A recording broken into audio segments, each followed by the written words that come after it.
Jim Salisbury with Mitutoyo America Corporation, and welcome again to the Metrology Training Lab. In this episode, we're going to talk about the calibration of an outside micrometer. In past episodes, we've defined the concept of calibration, discussed the purpose of calibration, and introduced important aspects of what makes a good calibration method. In this episode, we'll apply all of those ideas to the calibration of an outside micrometer. Calibration is a search for errors, and we want to develop a calibration method that efficiently hunts down and finds any potential errors in the measuring instrument. So how do we do that best for a micrometer? Well, there's a nice American standard called ASME B89.1.13, and the calibration method that we'll be discussing is based on that standard. Calibration usually starts with checking out the proper operation of the micrometer. Is there any obvious damage to it? Does it move smoothly across its measuring range? Do you feel any play in it? Do the buttons work correctly? Does the clamp work? Once you are satisfied with the operation, then we begin the accuracy tests. Here at Mitutoyo, we recommend using a micrometer stand. A micrometer is a precision measuring instrument, and the stand helps eliminate the transfer of your body heat to the tool. The stand also makes the measurement a bit easier, which may help improve your accuracy. The first step is to clean the measuring faces. We'll put a little bit of solvent on a cloth, and we'll pinch the cloth between the measuring faces, like this. All right? Then we'll bring the measuring faces together to set our zero.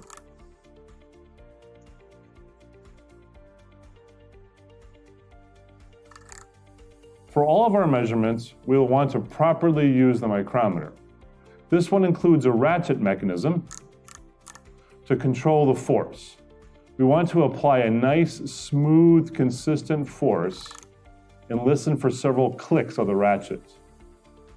The zero is so important, we'll want to check that a few times. The most important skill in calibrating micrometers is simply using the micrometer correctly.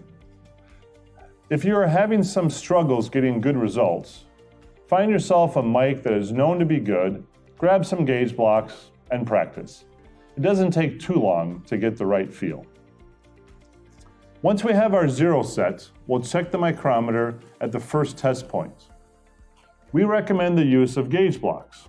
There really isn't anything better to use, and you need something pretty accurate, so gauge blocks make a good reference standard for calibrating micrometers. The ASME standard recommends 5 specific size gauge blocks for calibration. In inches, these sizes are the 210 block, 420, 605, 815, and 1 inch. The reason for these specific sizes is that they will force the micrometer thimble to be in different orientations for each test point. Remember that the goal of a good calibration method is to have an efficient test, and the use of these 5 test points will look for errors across the measuring range simultaneously with the rotation of the thimble. These 5 blocks are the most efficient test, but if you don't have these special sizes, you can choose to use others that achieve the same goal. The principle is what is important, not these specific sizes. If you do use different sizes, such as from a standard set of gauge blocks, you will likely find yourself needing a few extra test points. You can use any style or material gauge blocks for this calibration. I'm using rectangular ceramic blocks. We like ceramic blocks for calibrating mics due to their thermal properties. Ceramic blocks thermally expand about the same as steel, but they have a much lower thermal conductivity. which means your body heat won't affect them as much as steel blocks. And since you have to handle the blocks during calibration, this is a useful advantage. We also recommend the use of grade 0 gauge blocks. Grade 0 blocks are sufficiently accurate for micrometer calibration, so you can just use the value that's on the block, which makes the calibration more efficient. So let's clean our gauge blocks and take our first test point using the 210 block. Gauge blocks should be properly calibrated across the measuring faces, so it doesn't matter where you measure on the blocks. Some people like to measure near the ends, others in the middle. It shouldn't matter.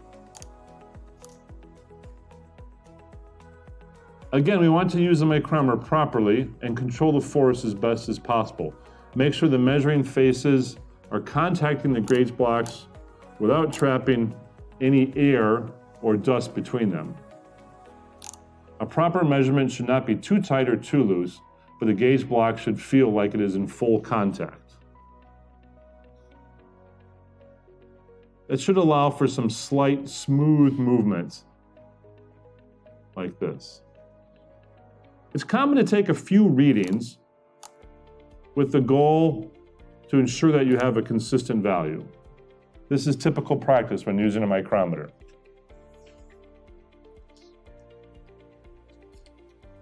It is not correct, however, to take a bunch of readings and report the average during the calibration.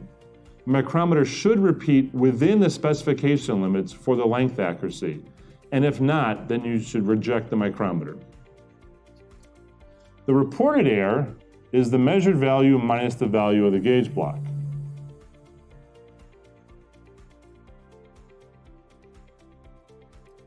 To be more efficient, it is often useful to not record the entire measured value, but just the observed error. This digital micrometer, in inches, has a 50 millionths resolution. And so the readings will be something like 0, plus 50, as in this case, or minus 50 millionths.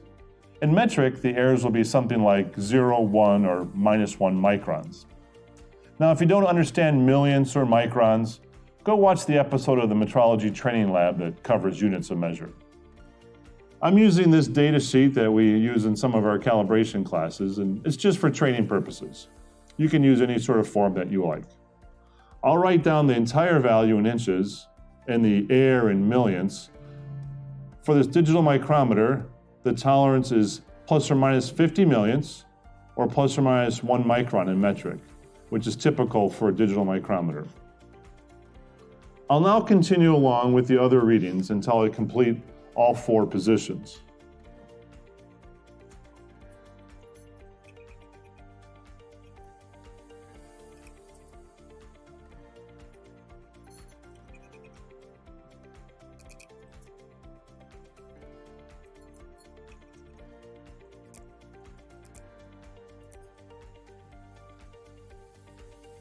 The length tests are now complete.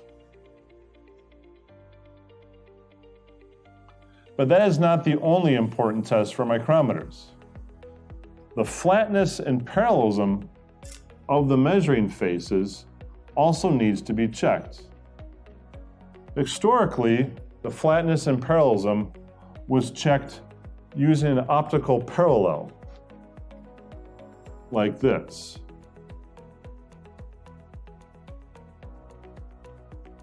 Now, this method is a bit cumbersome and requires some special skills in reading optical fringe patterns.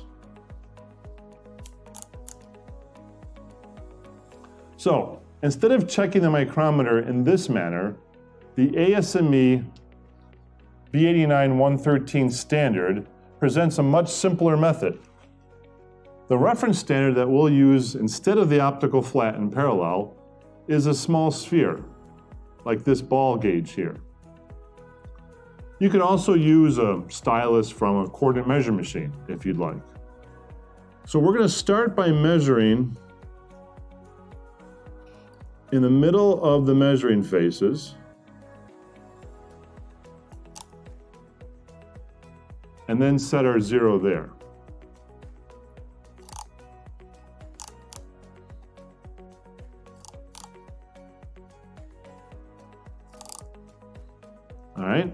Now we're going to move the ball across the measuring faces, up and down, backwards, forwards, across the measuring faces. Any variation in the size is due to the flatness or parallelism of those two measuring faces. Then we'll report the range of those results. The maximum minus the minimum is reported as what we'll call the parallelism. In this case, I saw no range, and so the reading would be 0.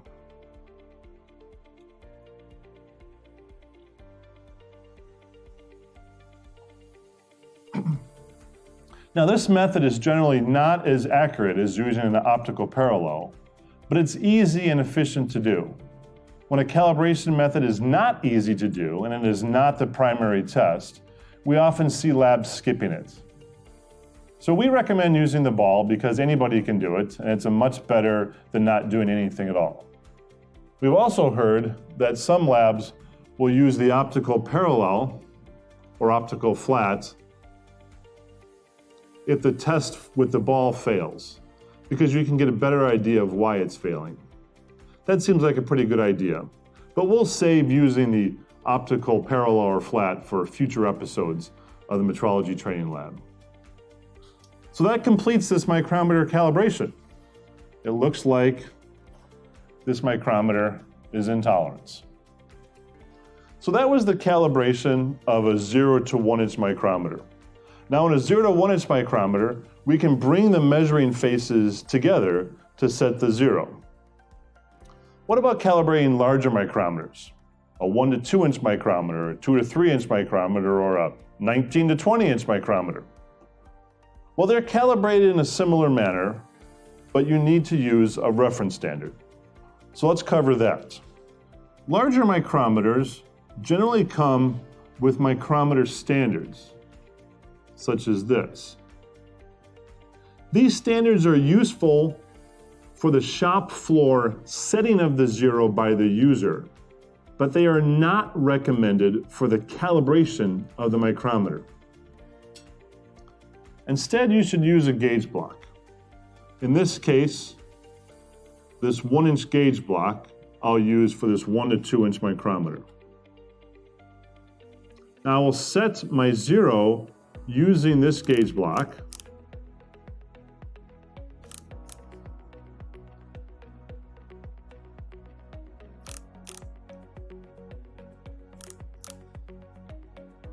And then I'll proceed using the same 5 gauge blocks that I used before for the 1 to 2 inch mic. This time, however, I have the added complication of needing to ring each of these 5 blocks to the 1 inch block. It's very important to ring each of these blocks, one at a time, to the 1 inch reference, thereby eliminating any air in this 1 inch block from affecting the readings. This is particularly important as the micrometers get much larger. Let me ring these blocks together, and then we'll take a reading to demonstrate the method.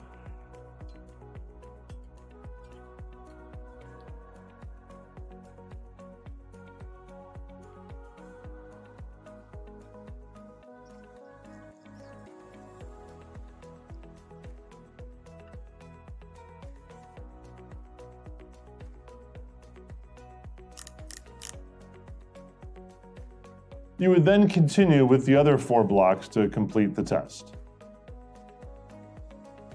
For the parallelism of a larger micrometer, the B89-113 standard recommends a test similar to the small ball, but instead uses the edge of a gauge block. My 0 is already set with this gauge block. Now what I'm going to do is move the gauge block up, down, in, and out to look for variation. And I'm going to measure right at the edges like that. and like that, and then down, and then up. This time I see a minus 50 millionths reading, so the range of all my numbers would be 50 millionths, and that would be intolerance. And that's the calibration of outside micrometers. Remember, the method we just discussed comes from the American National Standard on Micrometers, ASME B89.1.13. If you don't like the method, you're always welcome to come attend the next B89 standards meeting to discuss it further. Thank you. I'm Jim Salisbury, and we'll see you next time from the Metrology Training Lab.